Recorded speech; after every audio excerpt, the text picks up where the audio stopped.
È assente in questa serie Stefania Draganov in corsia 5, nuotano però Sara Geddo, Team Insubrica in 1, Martina Bazzoni, 2000 Padova in 2, Federica Brondolin, Piave in 3, in 4 Chiara Darnese, Idros in 6, Alessia Luisetto, Unione Sportiva Idros.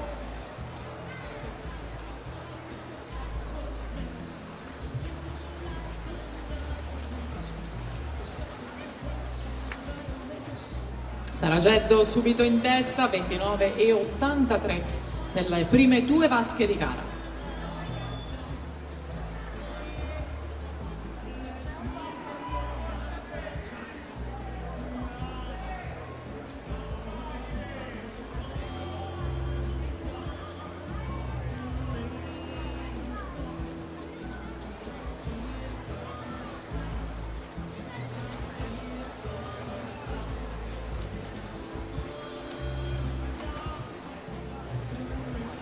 Intanto sulle note del nostro Corrado Menegon, sempre splendide, che ci accompagnano in queste giornate di gare, abbiamo Federica Brondolin in 1.03,04 al passaggio dei 100 metri.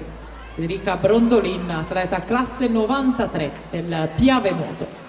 Per la terza serie si preparano Elisa Simeonato, Riviera Nuoto in corsia numero 1, Giordana Gava, Nottoli Nuoto in corsia 2, in 3 Denise Cavallini, Nuoto Livorno, in 4 la vice campionessa italiana giovanile di categoria del dorso Margherita Panziera, Veneto Banca Montebelluna, in 5 protagonista delle gare di fondo, ha partecipato ai mondiali di Shanghai 2011, Nika Kozamernik, Drusto Zveda Krani, in corsia 6 Giulia Antonioli per il team Insubrica.